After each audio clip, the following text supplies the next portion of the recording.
All right, we are live. This is a practice session of sorts, but a transpersonal tea time.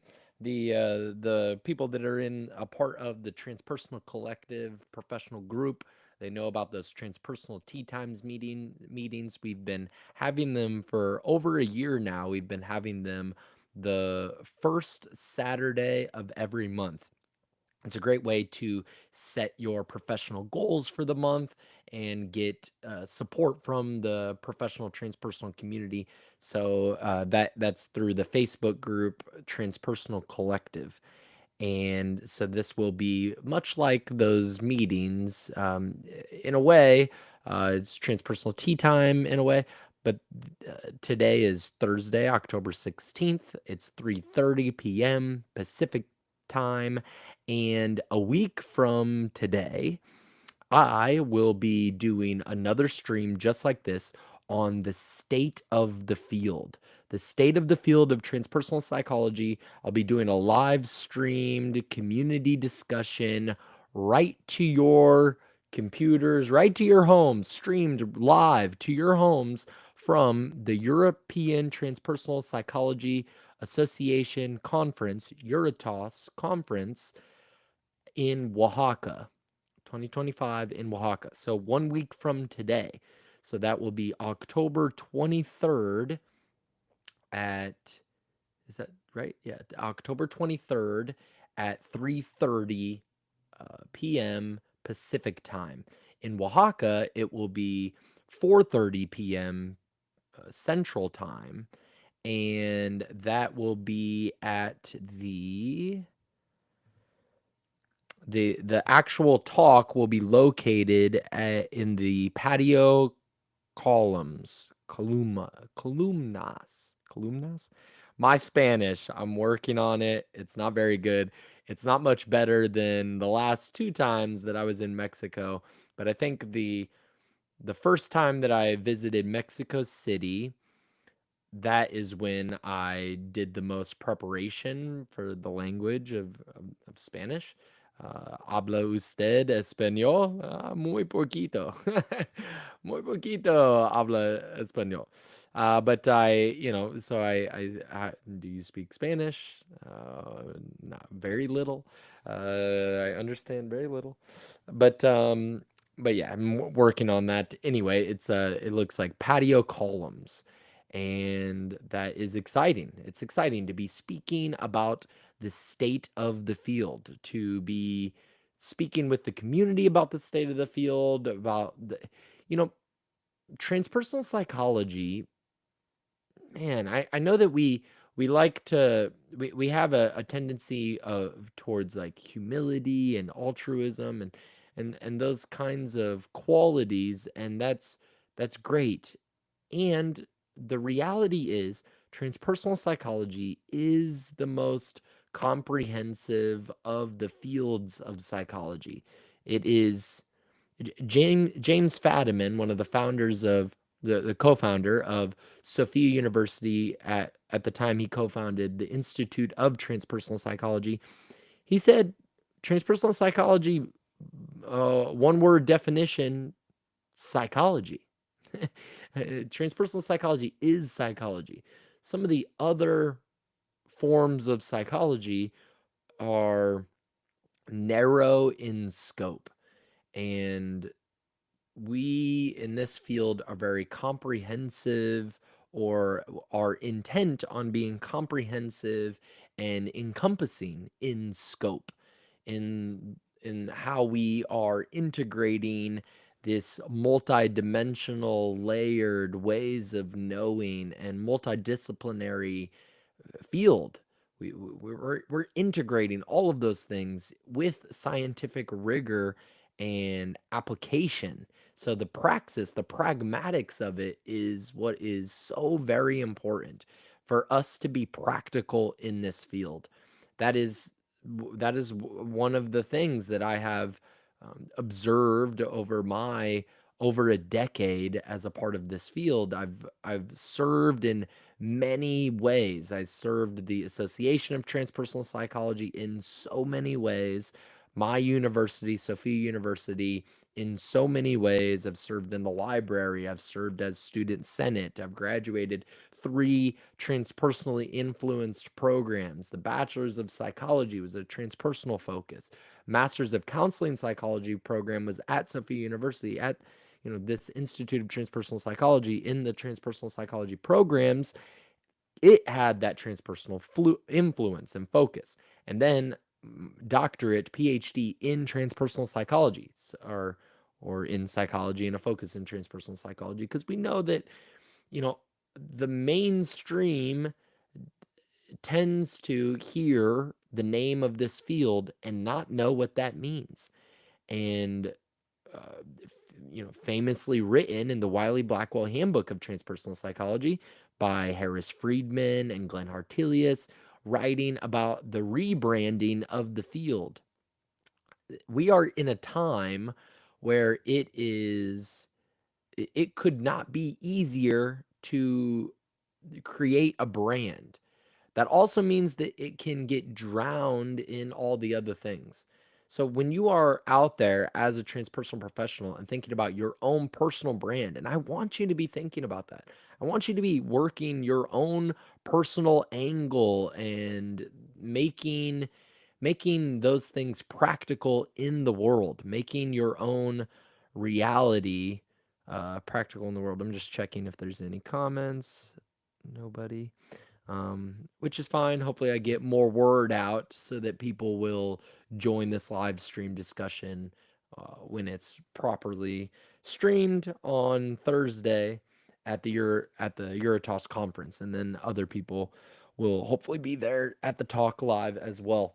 But focus on making your brand, your unique angle. We love the uniqueness of each other in this field, and make sure to celebrate the transpersonal flag of sorts. Like, um, be sure to be waving that this is what you're a part of. This is where your brand is birthed from. It's birthed from the standing on the shoulders of giants such as Abraham Maslow, Anthony Sudich, Stanislav Grof, other names that I've already mentioned, Glenn Hartelius. These are giants to me. Harris Friedman, a giant to me. Pierre Luigi, who's the president of EUROTAS, a giant to me. Stephen Schmitz, a giant. Stuart Savatsky, a giant. Other names that are more in popular discourse that people don't know were a part of the early years of transpersonal psychology. Ram Dass, Alan Watts, um, Viktor Frankl. These are highly decorated names in the field of psychology, and people don't know that towards the ends of their lives, they were in alignment with this field. Ram Dass donated donated from this book here, The Only Dance There Is, donated the royalties of that book to the Association of Transpersonal Psychology so that it could continue to flourish. And when we are out there in public, and if there's ever you ever come across people that don't know, well, what is that? What does that mean? I encourage you not to shy away from taking the time to give them some sort of definition. At times I have found myself just saying, "Oh, I'm a psychologist," but we are transpersonal psychologists. We are. It's more than. It is the more than. It's the both and. It is distinct and not separate. It's not separate from psychology, but it is distinct in that it is an encompassing whole of the field in such a way that focuses in the direction of human potentiality. This is a psychology of human potentiality. It is the Eastern wisdom meeting the Western science. It is the study of the soul transforming the ego. It is a study of it is the study and cultivation of transformation of the whole being, body, mind, soul, by definition. and by etiology and by philosophy and by what was that first definition that I had? The first definition I said was and by theme. You know, those definitions are by theme.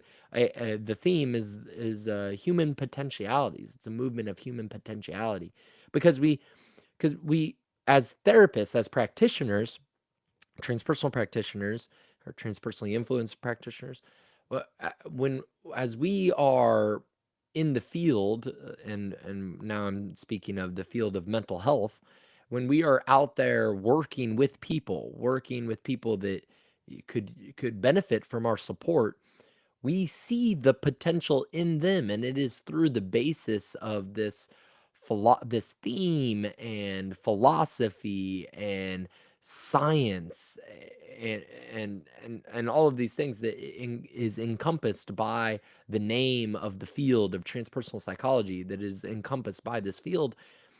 We see the potentialities of those people even at times when they don't see it themselves, because at times people are dealing with mental disorder and dysfunction and they don't see it themselves, but that's what we are aiming to do. Maybe in practice, in therapeutic practice, it is synonymous, or metaphorically, or analogously, it is the analogy of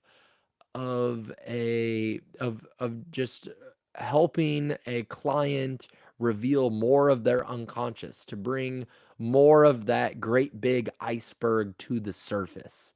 You know, if there's only 5% above the water and 95% is below water, our job, our encouragement, the theme of the human potential theme is to bring more of that iceberg, more of that unconscious into the conscious mind, to help facilitate the transformation that is a result of that work, and also facilitating. Usually that work is informed by our connections to the greater whole through many different, it could be many different frameworks that are out there for use, like biotransgender genetics by Pierluigi. Stanislav Grof's holotropic breathwork is experience and practice and framework that allows somebody to reach into the deepest recesses of their perinatal matrices and discover within them that same connection to the bigger mind of the whole.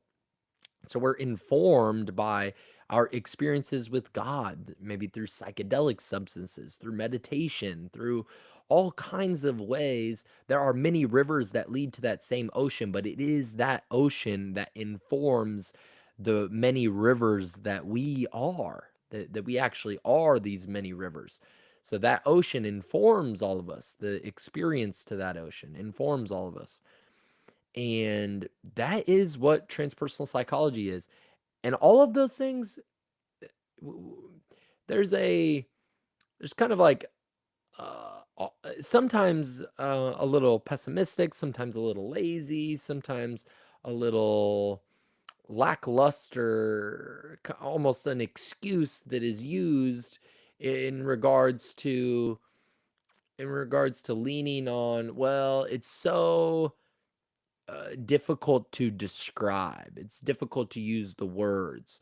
Uh, Harris Friedman has an article that is speaking to that very concept, and in very articulate language, uh, he is he is conveying to the reader that actually the blank page is the most accurate description. And it's well, like, what an outstanding article.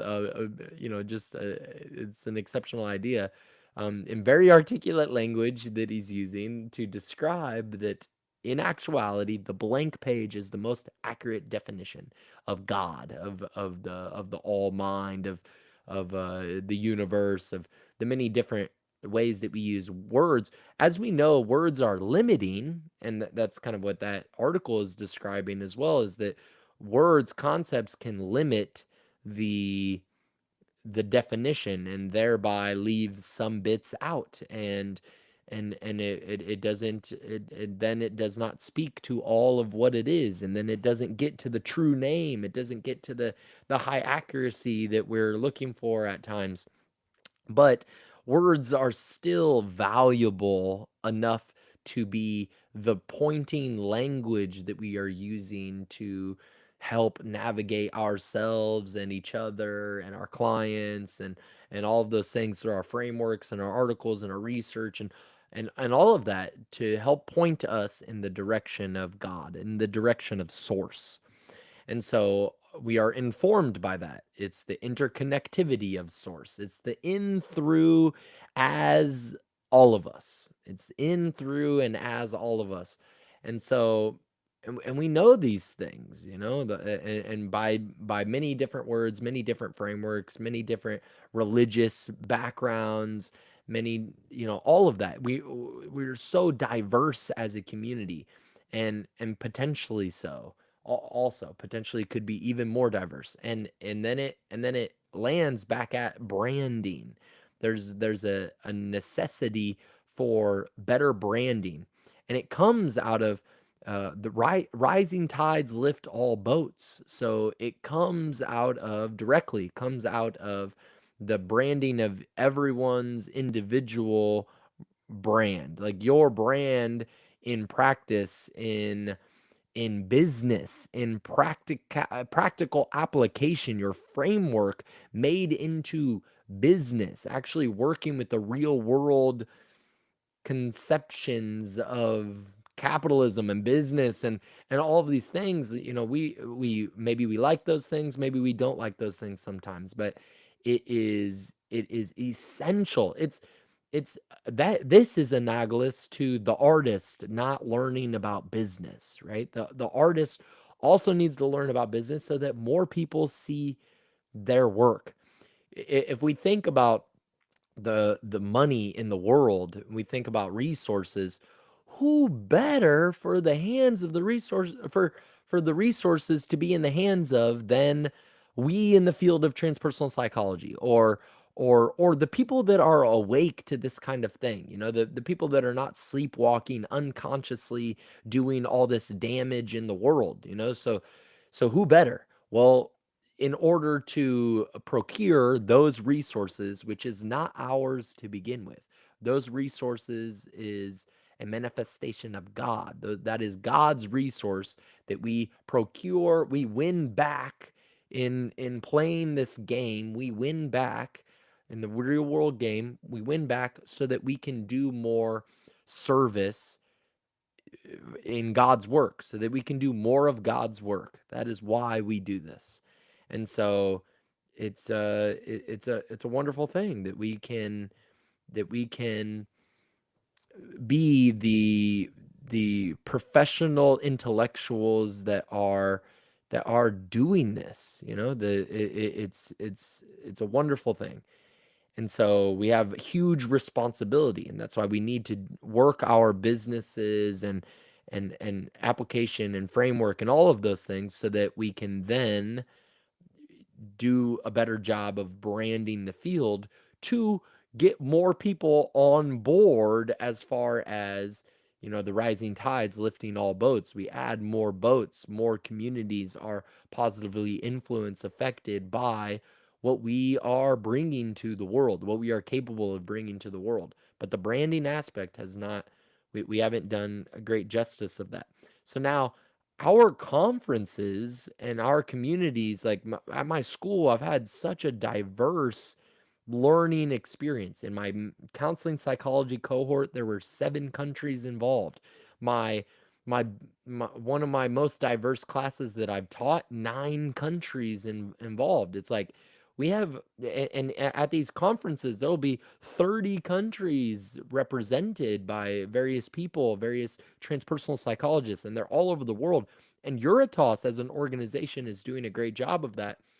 And there still seems to be great room just for people in general, but great room for the newer generation and great room for India and Africa and China and Japan, that have these Buddhist and Taoist philosophies and more Hinduism leaning philosophies, yogic philosophies, and the deeply layered and indigenous wisdom of the African traditions as well. We are now in Mexico at this EUROTAS conference for the first time on the EUROTAS. The first time EUROTAS being on this side of the world is fabulous. It's amazing. Brazil has transpersonal organization. All of these things, like, we need international congress. We need world transpersonal congress on this. And for all of us to ensure that we have a diverse attendance, ensure a greater diversity ever before every year.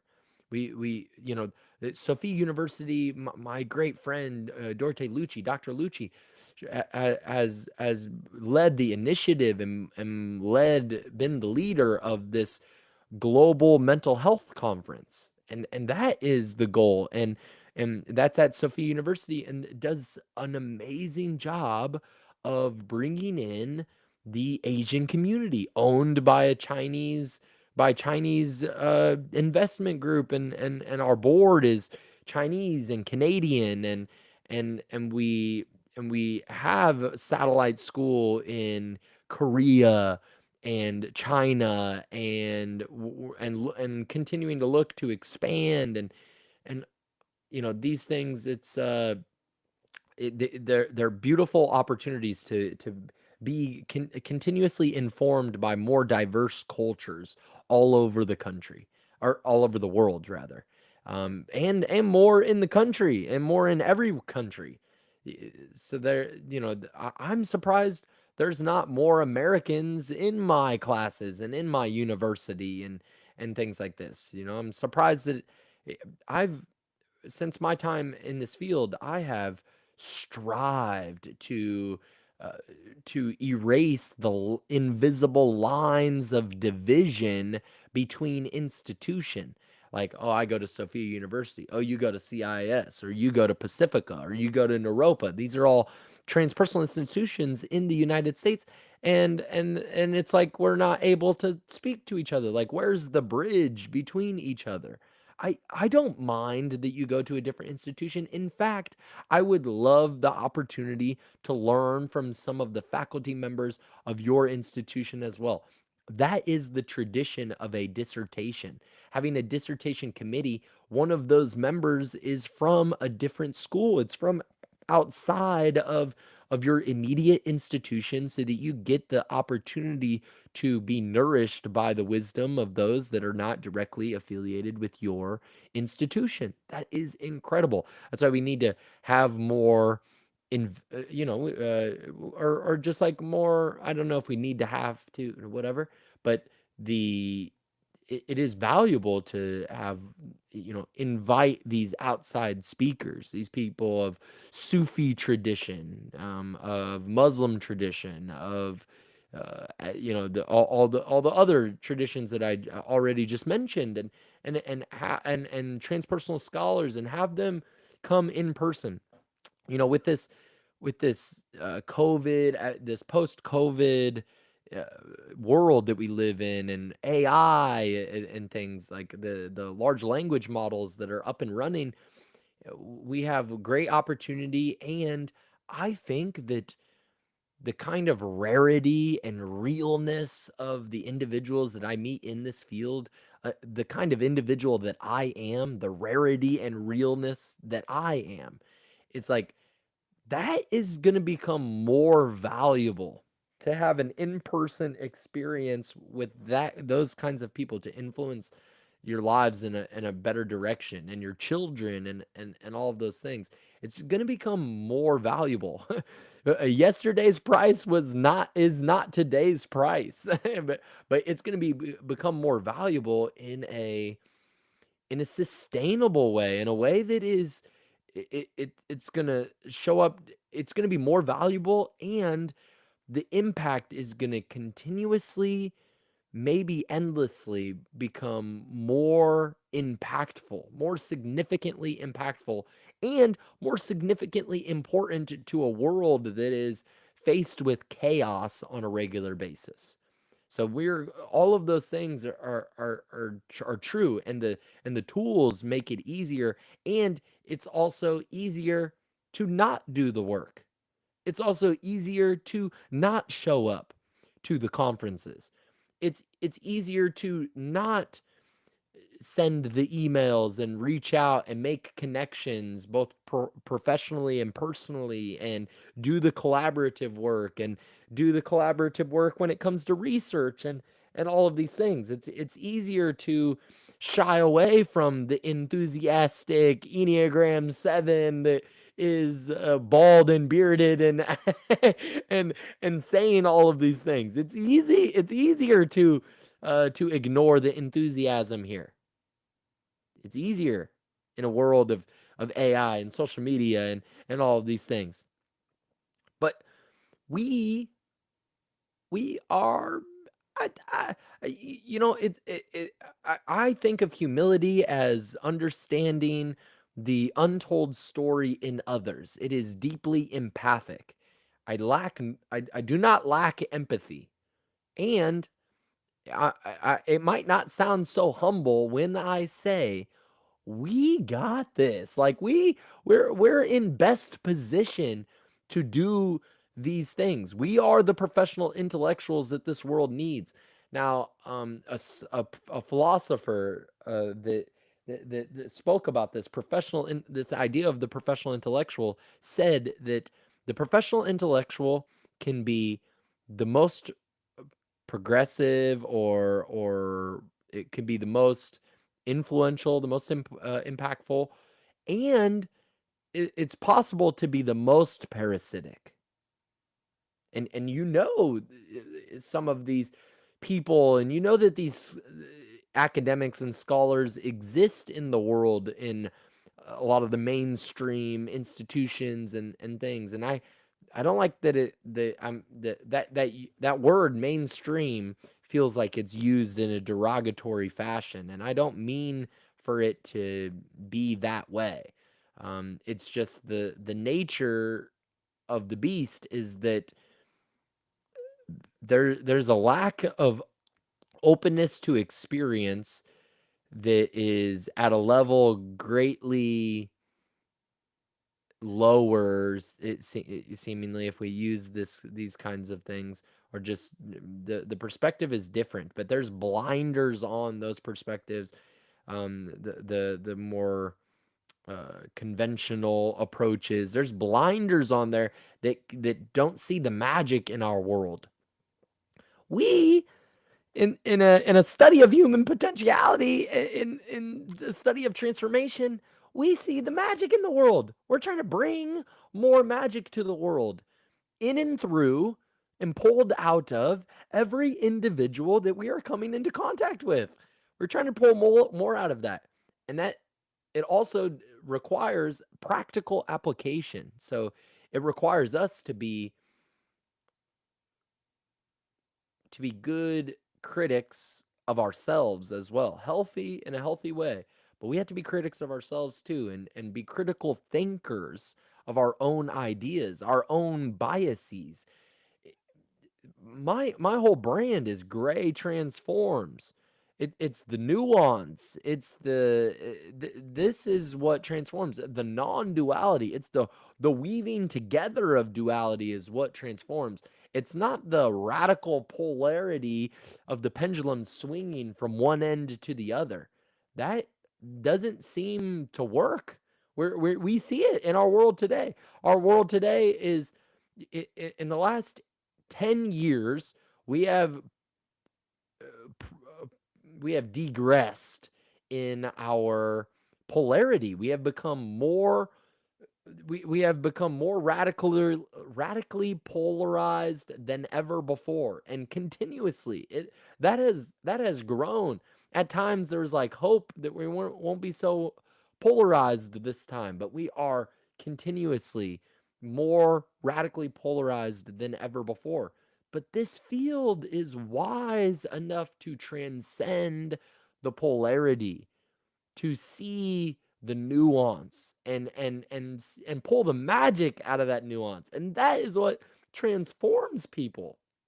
That's what heals people to the it heals, it heals not just the sick, but it heals the potentially actualizing people too. The people that are in resistance to their own actualizing tendencies and having trouble on their journey, on their path of individuation and all of those things. It's the magic that informs the fully functioning individual in our world. We as a field, we have that. That is the greatest of possibilities in terms of like really I'm trying to consider this logically, that is the greatest of possibilities in terms of potential impact in the world, because we are capable of not having so many blinders and being encompassing the of the just the many ways. And so and to do it in a rigorous way, but we have to be practical, we have to be critical thinkers even of our own stuff. We don't want to be, the woo peddlers and woo woo or whatever, but real magic, practical things, practical magic, transpersonal praxis. And transpersonal is not the synonym for magic, but it's just, just using those words in a fun way and to describe what we in this field know is true and there. It's so potent. And there's so many different ways. At these conferences we go to, all these different talks, and everybody has a different talk, a unique point of view, a unique stream of thought that is all leading to the same ocean, leading to that same transformative potential to be brought out of all of us and brought out of clients and things. So beautiful. I'll speak about all of those things at the conference, and I will speak on, and maybe I'll be a little bit more concise so that I'll do it in a more of a 20-minute talk, I think, 15 minutes, 20-minute talk, just to kind of like set the stage and then invite the community to continue the conversation. And if nobody wants to talk, I can keep talking. I'm a podcaster. We can, I can do this. I can continue to encourage the best out of all of us in the field forever. And I'm married. I'm not going anywhere. I'm married to this field. I'm not going anywhere. You can't get rid of me. So hopefully the community will engage, and there's other things to speak about too, in the diversity component, more women publishing in the journals. My school seems to be like so women, feminine dominated in a great way, in a beautiful way. Really wonderful women that are doing publishing, that are doing research, that are making moves happen in this world, and I love it. And we want to see those. It's always a great ideal to have, to see the numbers of published articles even out across our field, across all the fields of scientific thought, for there to be more women and men, to have those have both of those perspectives supported and encouraged and all of that. So that's lovely. That's wonderful. And um I was going somewhere. Oh, okay. So somebody that I had on the podcast, just an example of how potent some of these streams are. I had on the podcast, and I think she might be going to EUROTAS. Her name is Victoria Rose, and Victoria's stream is conscious conception. It is prenatal and birthing, and it's the whole process before even conception. and the whole process of during pregnancy. That span of time is a lot. If you think of preconception as 9 months before the sexual act, the coitus that leads to the seed, the seeded beginning of a shepherding new life into the world through birth. If you see that 9 months before and then 9 months during, that's 18 months. That's a year and a half of time that could, there must be something, just logically, you think that there must be something that can be done there. And there's many things. And this is her stream of thought. And I think, like, what more powerful conversation could there be if you are just logically thinking about it? What more powerful conversation and stream could there be than the way that we are shepherding our children into the world and our children's children? And oftentimes, the wealth, this is a wealth of knowledge, is lost by the third generation. I hope that's not true. I hope that Victoria's work can seed many families in such a way that they continue the transmission of conscious conception through the many generations uh, as far into the future as possible, so that we can continue to have healthy, amazing, actualizing humans on this planet from the get-go, set up for all the right things, for all of the actualizing things, for their potentiality to be served and lived through them. That's just one thing. And then in our intimacy, in our sex lives, in our group counseling, in our individual counseling, in the ways that we engage with psychedelic experience, in trauma informed uh, spaces, and in in therapeutically assisted psychedelic experience. There's so many in the biotransgenetics frameworks, the psychosynthesis frameworks, the many different indigenous cultural frameworks. We will be in Oaxaca next stream, and next Thursday, a week from today. We will be in Oaxaca, and in Oaxaca, that is that's that's what the opportunity is there. It's stimulating our experience with the indigenous culture of Mexico. The indigenous cultures there in Oaxaca, and Day of the Dead, and so now you have, with Victoria Rose, the birth, and pre-birth even, and then death, and that's the Ouroboros. That's the full cycle, and from birth to death, from birth to life and death, from birth through life and into death, transpersonal psychology has streams for all of it. That is incredible. Like, logically, that is incredible. Rationally, I'm not, I, like, check the bias. Sure, I have maybe extra enthusiasm because I'm a part of the field. Sure, I'll give you that. That's fine. I understand that, and it is spread through all the things. It is the dissemination of philosophies from all kinds of walks of life, and scholarly perspective, to inform all of the things. And it's the human potentiality of the individual and the collective.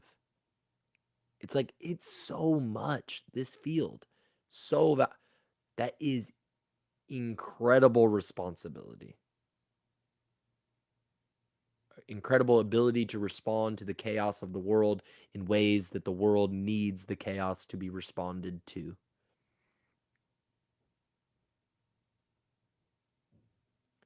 We can do this. We need to bring more of the feminine names into the conversation when it comes to the birthing of the field. It's a great ideal intention to even the numbers at minimum for more feminine voices to be published in journals all over, and get our work, the transpersonal work, get the transpersonal work into mainstream journals too, where it's read and discovered by people that do not yet know about this field, where it is not yet discovered. Let them know. There are so many people these days in my social media feed, and just in different micro communities around the country, that I have recognized and seen and experienced, that are doing transpersonal psychology things, and they don't know that this is a field of study. They don't know that this is here. And so it, some of the weight of their practices can not always, some of it is super significant, is doing great work as it is, and keep on doing the great work, keep on doing God's great work. And it could be tremendously informed by the many ways of thinking that has been bred through this field, birthed through this field. And so, I think about the organizations. EUROTAS, great job. ATP, stuck in the mud. We might need more transpersonal associations, but we need to be connected, networked, interconnected. I think earlier in the day, on that Thursday in the morning, there's going to be a conversation just to that, about the networking of the different organizations globally. EUROTAS, I think, is the most active, doing great work, an incredible organization. That's why I keep coming. That's why I'm here. You got me. I'm here. I'll continue to be here. And we need a World Congress event for transpersonal psychology as well. And I am proposing that is in 2027 in Prague. And I'm just going to leave that there, but it's in the works. And we'll talk about it more at EUROTAS, Oaxaca. We'll talk about it more in this conversation, live streamed as well. And we'll talk more about the challenges that we're facing. And we'll talk more about the obstacles that we're running into as a field, maybe at times. Definitionally, I would like to ease the idea that it is so hard to describe the field. I'd like to ease that idea. I don't think so. I think we can define it. We don't have to be, stuck in the web of the words are so limiting, and it's so ethereal that it's hard to describe. We don't have to be stuck in that. It's not the case. It's not needed. It doesn't have to be that way. Yeah. And so I look forward to the discussion and the contributions from the community in that immediate venue of the EUROTAS conference in Oaxaca. And I look forward to more of what we are going to do together in this field. I'm here to stay, I promise. Look at my track record. I'm not going anywhere. This is me. This is Gray Transforms. This is us. This is transpersonal psychology. We. Rising tides lift all boats. So I hope you will support me and my podcast, Gray Transforms, and my efforts. And I promise to be bringing you value. I promise to be serving your best interests in all the ways that I can, even if maybe at times, maybe it won't look like that. Maybe you won't agree. That's okay. I promise that my intentions are for the greater service of our world, of humanity, team human, team actualizing human, We got this. We're in incredible times. The most opportunity to make a living from this, being a professional intellectual, and we can do it right. We can do it right. I love you all. Please subscribe to Gray Transforms, support, join the Transpersonal Collective Facebook group if you haven't already. Join our Transpersonal Tea Time meetings every Saturday. It is a professional support group to be in community with one another at every corner of the earth in every way that we can. And we're going to continue to build organization and build business and build framework and praxis, practical practice, transpersonal praxis, real world application, benefiting the real world, dreams, actualizing, being informed by. We're going to do great work here. We're going to continue to forever and ever. As long as I'm here, I will do my part. I hope that we all do our part as well to ensure that great work is done here in the service of God Almighty, maybe the universe, in the service of humanity. So thank you so much. Bye bye.